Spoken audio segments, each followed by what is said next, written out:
بسم الله الرحمن الرحيم والصلاة والسلام على سيدنا محمد وعلى آله وصحبه وسلم تسليما. السلام عليكم ورحمة الله وبركاته. Considerable amount has been written and said about the Holy Land, its history, and all of the controversial issues surrounding it. In this video, my intention is to focus only on the Qur'an, but also to try and bring some new insight into what in interpreting the Qur'an and what it says. There will be quite a bit of ijtihad, as I usually do in my videos and writings, and also I will be referring to some interesting and relevant subtleties in the Qur'an that would tell us more about what the Qur'an says about the Holy Land. I will be covering all the verses in which the Holy Land is referred to in the Qur'an. There are two specific descriptions given to the Holy Land in the Qur'an. I will discuss these in detail. I will also look at the geographical identification of the land, so where it is exactly. The controversial subject of ownership, who owns or has the right to the Holy Land. Also, what is the meaning of calling this particular land Holy Land? And in the course of doing that, of course, I'll be dealing with both history and theology, as I do usually in my writings and works in general. I'll be focusing on showing the Qur'an's correction of biblical history and theology. First of all, I'll start with the two descriptions of the Holy Land in the Qur'an. The Holy Land is described in the Qur'an with two different words. The first is what we call mubarak, or blessed, and the other is muqaddas, holy or sacred. So I'm going to start first with mubarak. There are three verses that refer to the Holy Land with the expression barakna fiha, or meaning we have blessed it or we have blessed in it. And the three verses use exactly this identical expression, barakna fiha. The three verses in their chronological order, as in the order of the events they refer to. The first one is referring to Abraham, and it says, Bismillah ar-Rahman ar-Rahim, وَنَجَّيْنَاهُ وَلُوطًا إِلَى الْأَرْضِ الَّتِي بَارَكْنَا فِيهَا لِلْعَالَمِينَ, which may be translated as, and we delivered him, that's Abraham, and Lot, his nephew, to the land that we have blessed, barakna fiha, for the world or peoples. The second verse is talking about the Israelites after they were rescued from Egypt by Moses. So roughly speaking, this event happened around 600-700 years after Abraham. These are very speculative dates, of course, simply because we don't know exactly when Prophet Abraham lived. So the verse goes, وَأَوْرَثْنَا الْقَوْمَ الَّذِينَ كَانُوا يَسْتَضْعَفُونَ مَشَارِقَ الْأَرْضِ وَمَغَارِبِهَا الَّتِي بَارَكْنَا فِيهَا. And we have made the oppressed people, that's the Israelites, after they were rescued, inherit the eastern and western parts of the land that we have blessed. This is from the chapter of Al-A'raf, chapter number 7, verse 137. The earlier verse was from Al-Anbiya. This is Surah 21, verse 71. The third verse is talks about Prophet Sulaiman. He is believed to have lived around 300 years, 250, 300 years after Moses. وَلِسُلَيْمَانَ الرِّيحَ عَاصِفَةً تَجْرِي بِأَمْرِهِ إِلَى الْأَرْضِ الَّتِي بَارَكْنَا فِيهَا. And to Solomon the wind, so we gave him the wind, blowing forcefully, proceeding by his command towards the land that we have blessed. This is from Surah Al-Anbiya, number 20, 21, Surah 21, verse 81. So these are three verses, the three verses that refer to the Holy Land with the term mubarak, blessed. And so what does that mean? Well, let's look at the root of this word, baraka. And this root appears in different forms in 32 verses. In general, mubarak or blessed means something that is a source of good. That's any good, and the nature of that good depends on the context. So, for instance, Allah subhanahu wa ta'ala, being the originator of all good, He is described in the verbal form of this particular root, baraka, and that occurs 9 times. So 9 times Allah subhanahu wa ta'ala is referred to as tabaraka, meaning blessed is Allah, the Lord of the worlds in one verse. And in this verse, tabarakallahu rabbul alameen, this particular clause happens after the verse talks about Allah's creation of the world. So as you can see, it's a reference to Allah subhanahu wa ta'ala being the source of all good in the world. And as I said, 9 times it occurs in this verbal form, tabaraka, and it occurs only with Allah subhanahu wa ta'ala. The Qur'an also is called mubarak. For instance, وَهَذَا كِتَابٌ أَنزَلْنَاهُ مُبَارَكٌ. So, and this is a book that we have sent down, blessed. This is from chapter Al-An'am, number 6, and the verse 155. The Quran actually is called Mubarak, described as Mubarak 4 times. The night of the revelation of the Quran is also described as Mubarak. So, but also worldly things are actually called Mubarak in the Quran. So, for instance, rain is described as Mubarak. وَنَزَّلْنَا مِنَ السَّمَاءِ مَاءً مُبَارَكًا. And we have sent down from the sky blessed water. And this is from the chapter Qaf, or number 50, verse 9. So rain, the earth is called Mubarak. Even the greetings that we are commanded, the exchange with each other, are called Mubarak because they're conducive to friendship, to peace. So these are all good. So even greeting each other is described as Mubarak. People are also in the Quran. Certain people in the Quran are described as Mubarak. So in one verse, Noah, and the some nations that descended from him are called Mubarak. So one verse says, قيل يا نوح اهبط بسلام منا وبركات عليك وعلى ممن معك.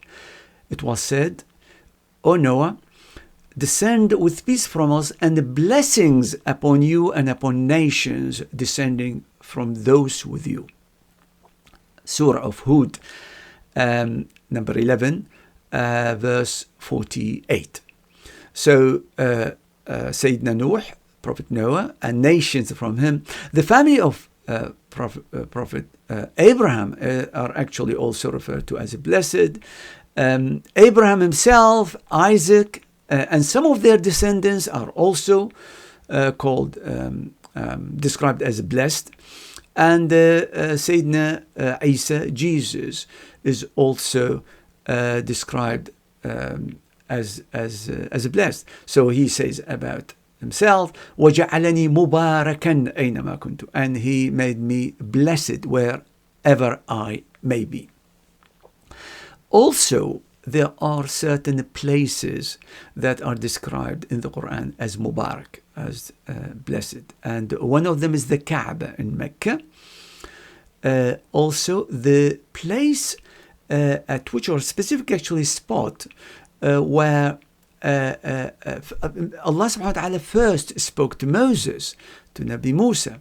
That's also described as blessed. So it says شاطئ الوادي الأيمن في البقعة المباركة من الشجرة, or the right side of the valley in a blessed spot. So that's actually referred to as blessed.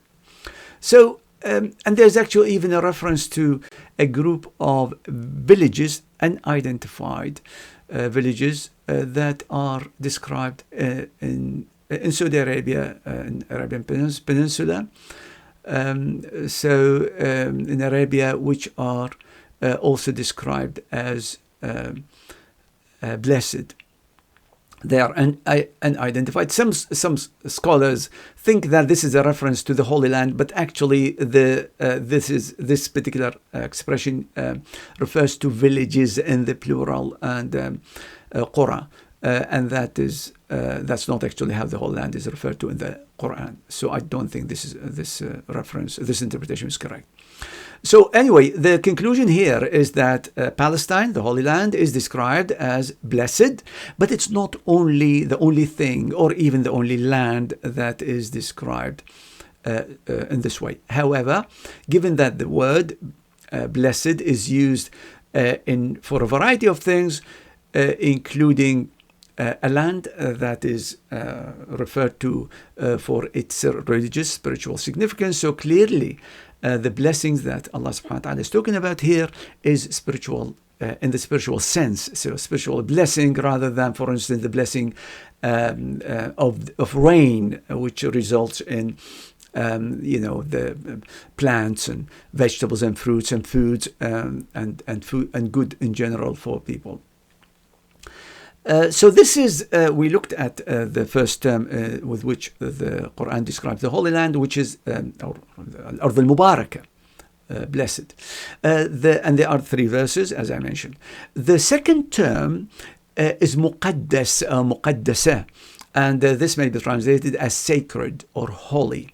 And there's only one verse that describes the Holy Land with those terms, and this happens in an instruction that Moses gave to the Israelites after he led them out of Egypt.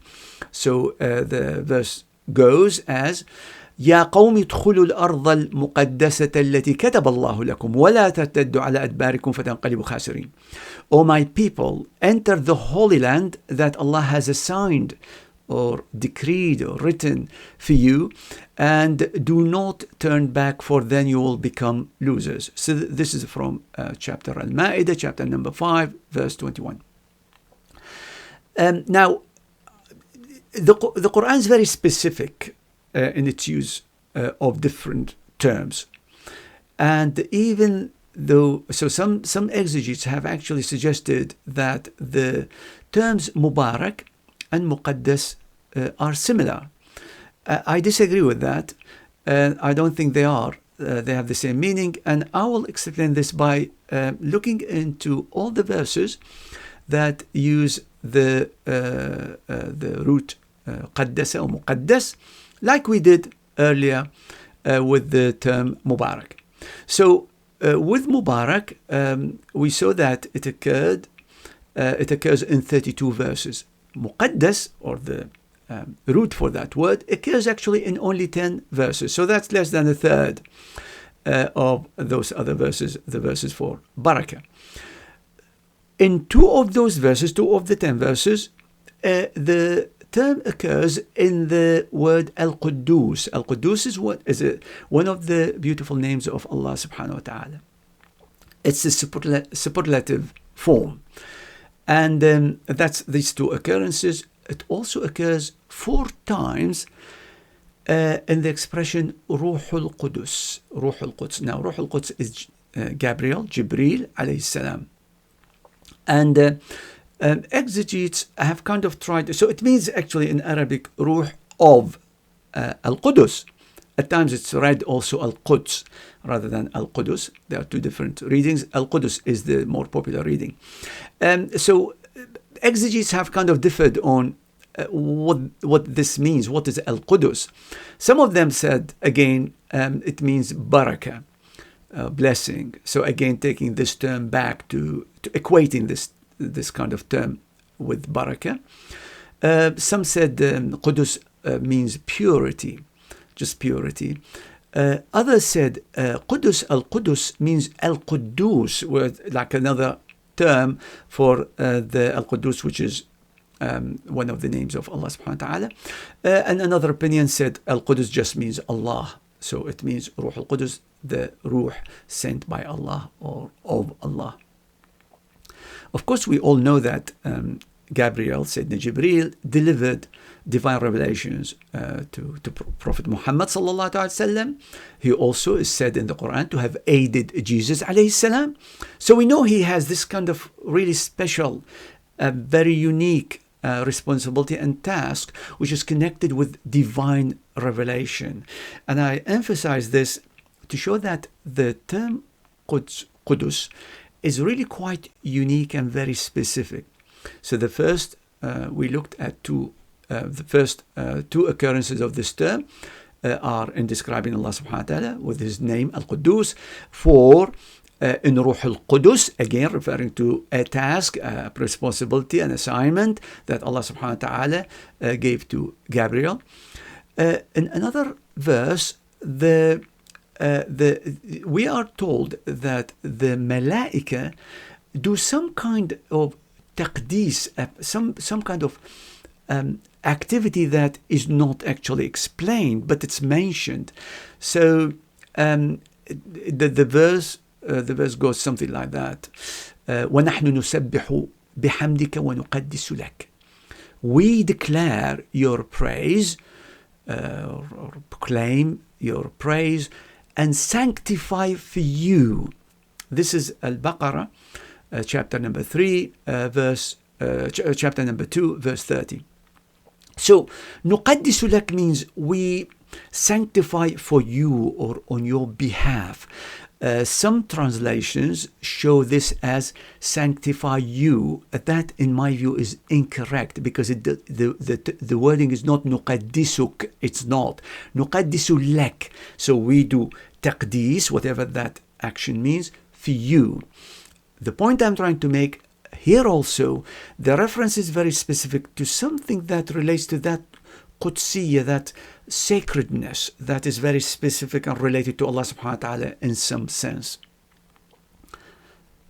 Also, in one other place, the valley in which Moses received the Torah, the valley next to the Mount Sinai, or that area, it's also described as muqaddas.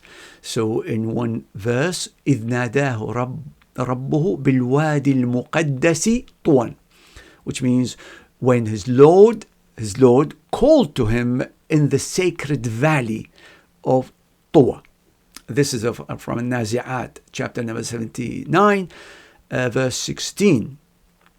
So, as you can see, all these kind of very unique and very kind of special use in these verses, the term muqaddas is used in a very specific way.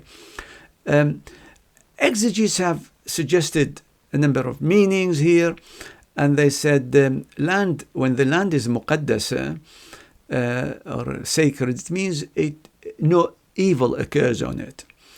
It would not be a place of polytheism. Another explanation. It's also been said that because it's the place where prophets lived and received revelations. These are kind of possible interpretations, and I do agree with that it has something to do with the fact that prophets lived there.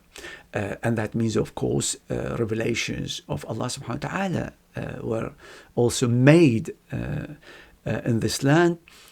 Angels visited, Gabriel visited, So it was a center of so much spiritual activity and very unique spiritual activity. We're not talking about just praying, fasting. No, we're talking about communication from Allah subhanahu wa ta'ala to his elect, the prophets on the land.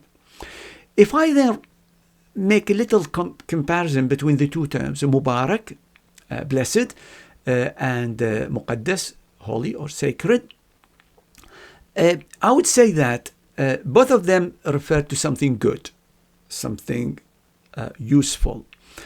The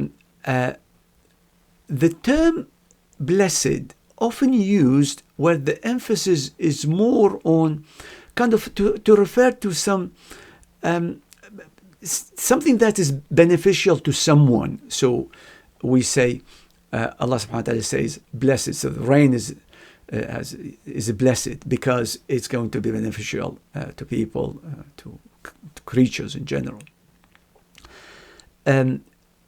Sacred or muqaddas is more of an intrinsic attribute of a place. So the emphasis is more about something, about what it is, rather than how it kind of interacts with others. So the focus of something being blessed in the description, mubarak, the focus is on the creation. When it comes to the word muqaddas, the focus is more on the creator. It's connected kind of to something to do with the creator. Blessed is used for worldly, material, and spiritual things. Muqaddas is used, or holy or sacred, is only used for spiritual, immaterial things. That's just a quick comparison between the two. I try to avoid getting too technical into the differences, etc., but I tried my best to give a clear overview of the difference between these two terms, because in particular for sisters, brothers, friends who actually have to rely on translations, translations often conflate these two terms and do not differentiate between them. Indeed, exegetes, a lot of exegetes do that as well. I tried to explain why these should be understood as two different terms. And if somebody wanted to follow this further, they can. Of course, I've given, I hope, enough information for this to pursue this subject further. Now, let's move to a different matter concerning the Holy Land, which is the geographical identification of where is this Holy Land. So the Tabari, if I look at the Tabari, just to kind of restrict our where we look, and rather than go into all kinds of claims. At-Tabari said that he listed a number of opinions attributed to the early generation of mainly successors, but also some companions. And it says, one opinion says it's Mount Sinai and its surroundings. Another opinion says Jericho. Again, a lot of these opinions are actually offered with no explanation, and this is not only about the geographical identification of the Holy Land, but it's also a lot of the opinions that the Tabari quotes are just offered as is. Another opinion is that it's Damascus, Palestine, and parts of Jordan, or the term that used at times is Sham. At-Tabari himself thinks that it is the area between the Euphrates in the east and the city of Arish of Egypt. This is North Sinai. To me, all I can say is that if we look at the 4 verses in the Qur'an that refer to the Holy Land, the 3 that describe the Holy Land as blessed, mubarak, and the one that calls it muqaddas. If we look at them, you will see that they are talking about Abraham, Lot, the Israelites, and Solomon, all in association with the Holy Land. So clearly, Palestine is a very, very safe option, as we know from history. Now, I don't see any justification for an expanded geographical identification of the land. on the basis of the Qur'an, by the way. So if somebody would like to resort to other sources, of course, they may find more reasons to extend the area beyond Palestine. But that's what we can tell from the Qur'an. So now let's move to another subject. Nobody really can discuss the concept of the Holy Land, Palestine, in any way, in any form of shape, without discussing the concept of ownership or the right to the land. Who has the right to the land? Now, in the Bible, this is absolutely clear-cut, is it clear as day. There is absolutely no ambiguity as to who has the right to the land. It's the Israelites, and later are referred to as the Jews. This is one passage from Genesis 17, verse 8. And this is Allah, God, addressing Abraham. And I will give to you and to your offspring after you, and the land where you are now an alien, because he had just moved to Canaan. So he was the first, obviously, of the people, the chosen people, to go there. You are now an alien, all the land of Canaan, for a perpetual holding forever. And I will be their God. And this theme is repeated, this claim is repeated over and over in the Hebrew Bible, that the land is for the Israelites, specifically forever. Some have used, now the Qur'an, of course, also says that that Allah subhanahu wa ta'ala gave the Holy Land, al-Ard al-Muqaddasa, to the Israelites, because as we saw earlier in the verse when Sayyidina Musa, ادخلوا الأرض المقدسة التي كتب الله لكم, enter the Holy Land that Allah has written or decreed or assigned for you. So some, a lot of some Christian Jews, but also some Muslims have argued that, well, the Quran itself says it's given the land permanently to the Israelites / Jews. Wrong. The Quran does not say that. The Quran does say that Moses told the Israelites that Allah subhanahu wa ta'ala had given them the land, but the Quran does not say that Allah subhanahu wa ta'ala gave them the land permanently. So let me explain that, and we'll need to deal with a particular, again, another term in the Quran, kataba, or decree. Allah subhanahu wa ta'ala, when Allah subhanahu wa ta'ala decrees something. So what does it mean? There are two kinds of decrees that attributed to Allah subhanahu wa ta'ala. One of them is in the form of commandments. So for instance, Allah subhanahu wa ta'ala says, Ya ayyuha alladhina amanu kutiba alaykum as-siyam. O you who have believed, fasting has been decreed upon you. Now, who decreed fasting? Allah, of course. Does this mean that everybody will fast? Of course not. So we have a decree here that people have the ability, the will to obey or disobey.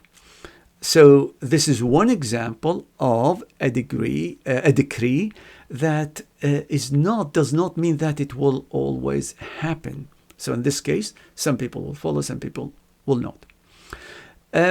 There are obviously, for instance, there's another use in the Quran when Allah subhanahu wa ta'ala uses this term to refer or to command the writing a will before dying. And also when he talks about fighting back violent enemies.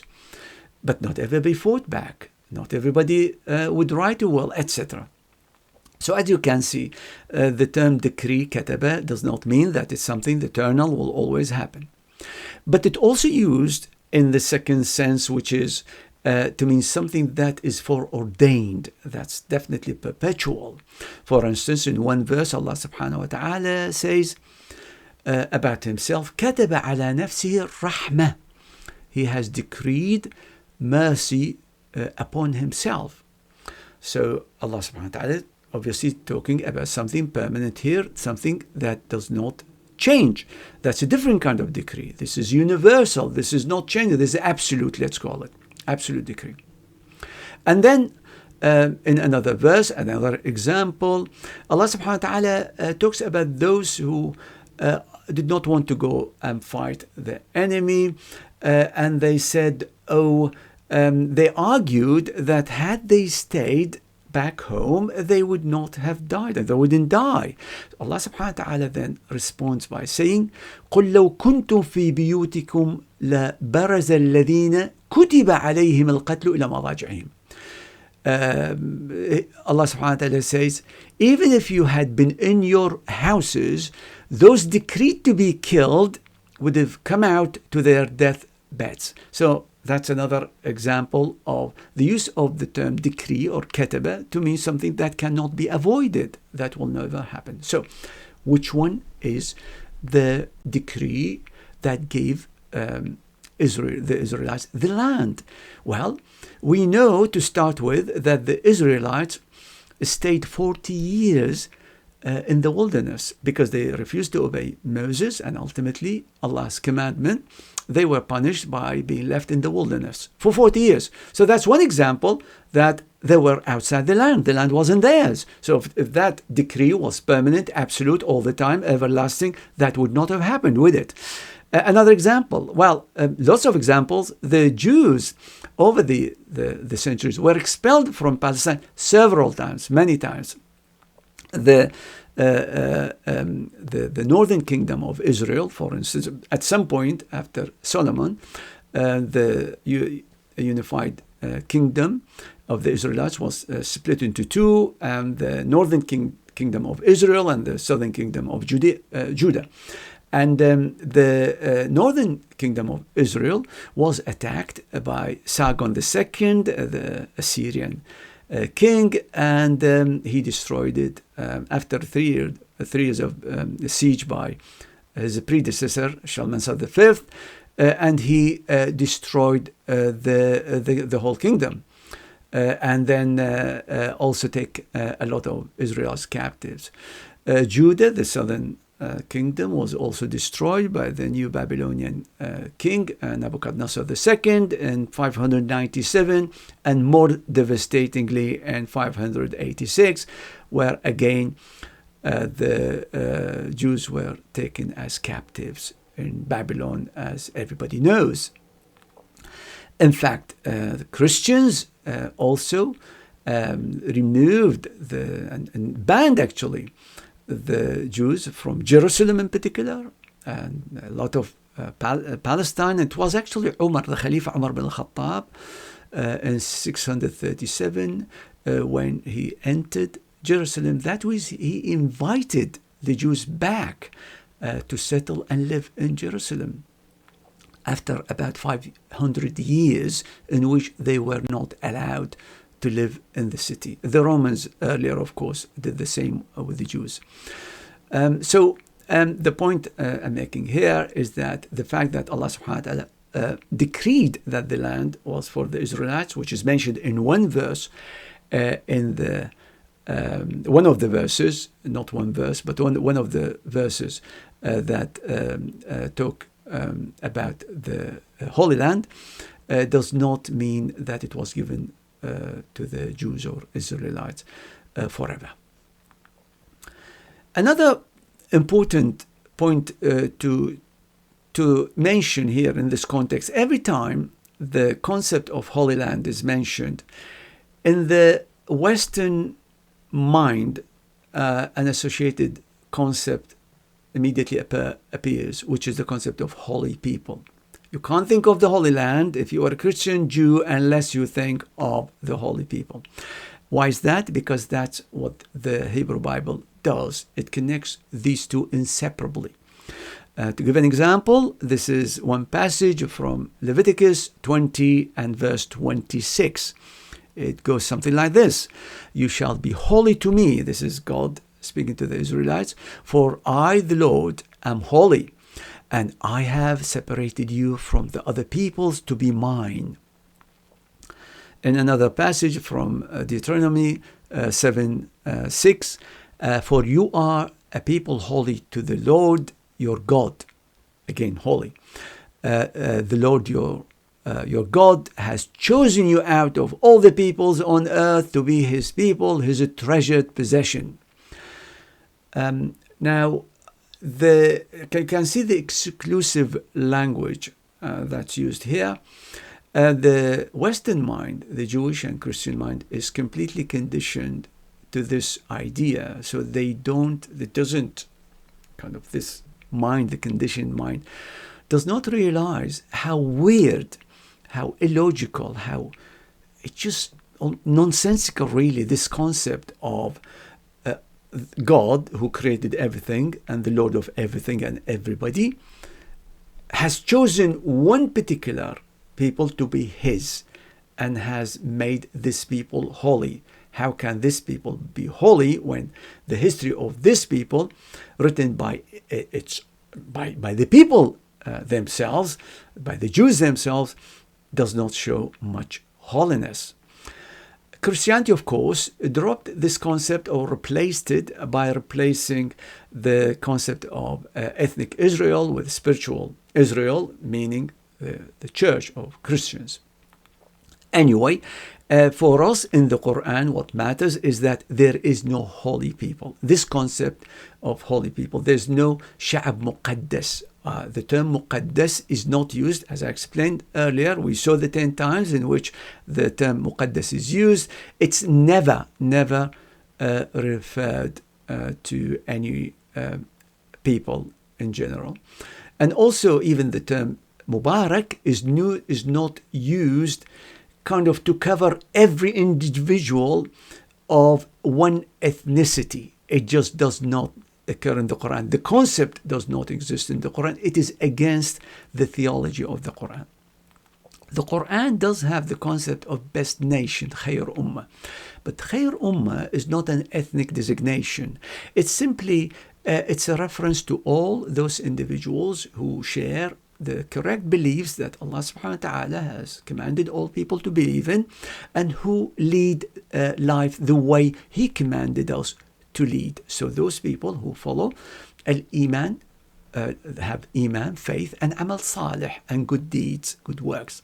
Those people are the people of the best nation, whether they were, whatever their background, if they were Jewish, if they were Christians, if Muslims, others. Actually, the Quran does speak about this in detail. I have discussed this in another video on this channel, and in the video on the concept of the chosenness of the Israelites. I discussed this in detail, actually.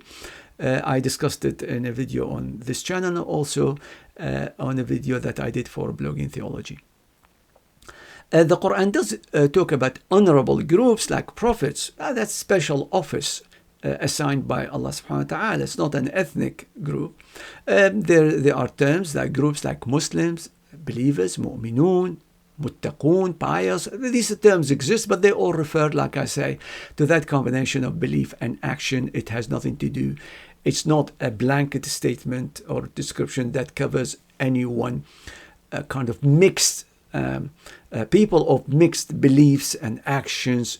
No, the Quran does not have this concept. So, to summarize, the Quran does confirm that Palestine is a holy land, so that it does have the concept of holy land, but there is no holy people. Holy land, but no holy people. Also, there's a very important subtlety I would like to shed light on here.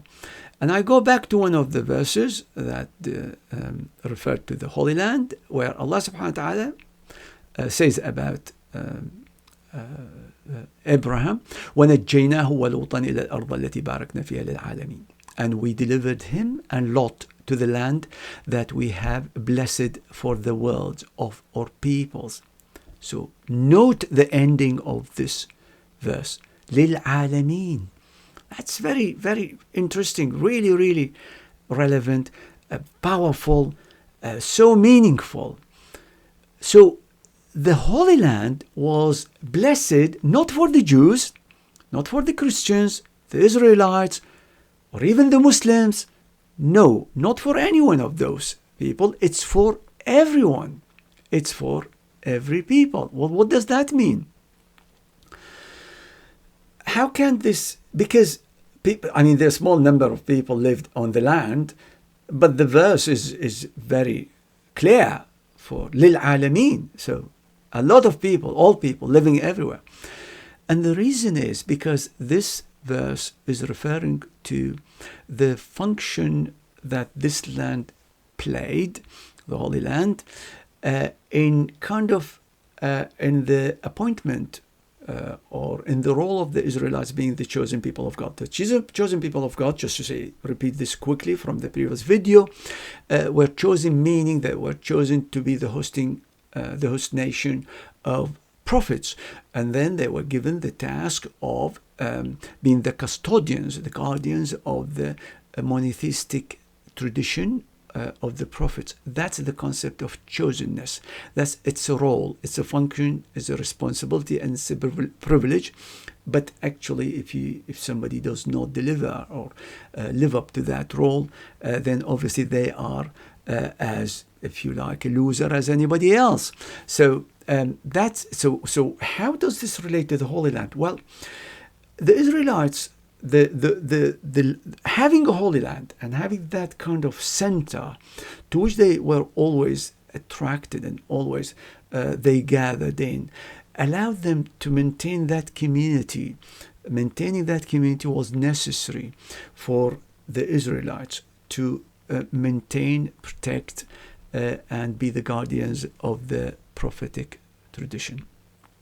So it was a gathering land which was necessary at the time, and it remained for centuries as the center that always allowed them to stay together and to deliver their responsibility, discharge their duty.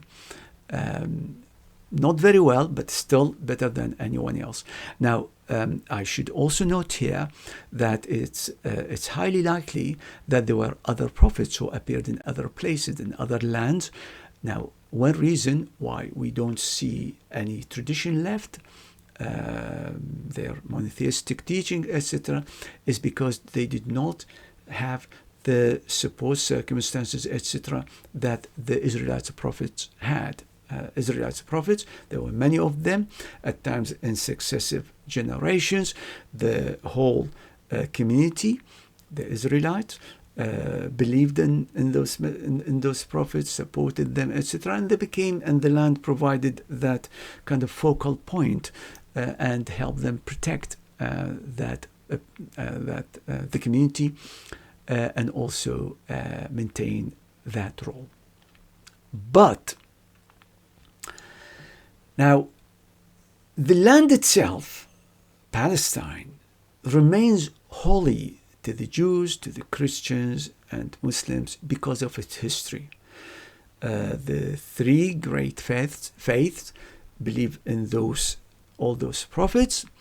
They're sacred. We treat their tradition with utmost reverence.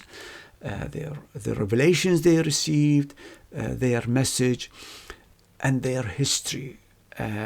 So Palestine is not it's not only mere archaeological sites and rocks. That's not, and dust. That's not what it is. It's holy, it's sacred because of its history, and that history sustains, endures, and it remains a holy land in that sense, in the sense of it was the abode of those prophets. So it's full of religious and spiritual sides. However, and that's really an important and subtle point I would like to kind of make clear, because most people are unaware of that. This historical significance should not be conflated with its historical function. Its historical function, as I mentioned, was to act as this focal point and the kind of focus of worship monotheistic worship, the place where the community that maintained and kind of passed on this tradition of prophetic tradition of monotheism continued there. So it helped, that land helped the continuation and the protection of that tradition. This is the historical function. That historical function is no more.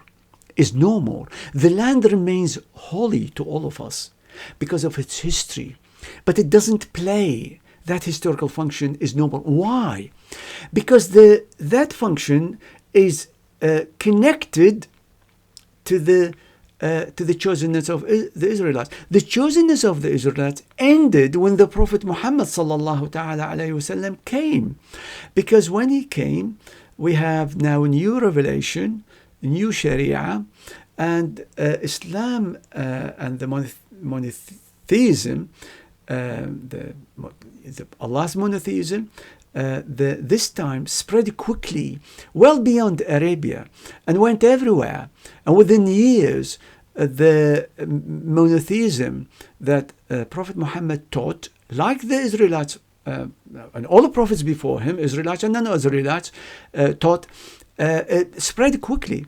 And there was no need for any one community then to be in charge of maintaining it. All Muslims, Arabs, non-Arabs, black, white, etc., from all places, took on the responsibility and played their role, scholars, lay people, in maintaining and preserving and spreading this message of monotheism. That's what happened. So the Jews or the Israelites, as the kind of custodians of monotheism, that role stopped and ended.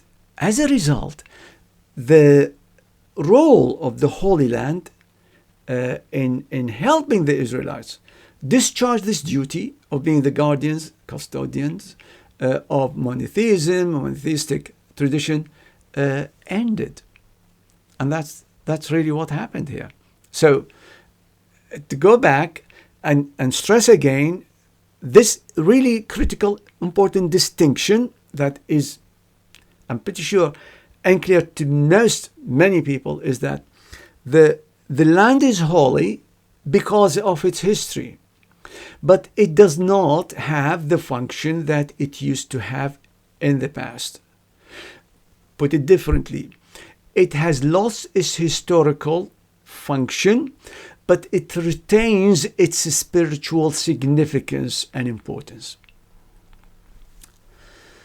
This is why Zionists cannot use history to claim ownership of the land today.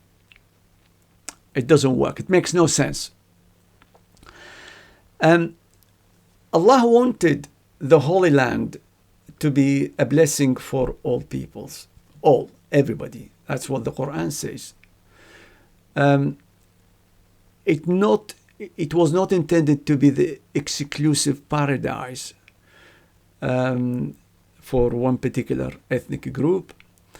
It definitely was not intended to be the source of indescribable suffering, unaccountable deaths, genocide, etc. for the rest of humanity.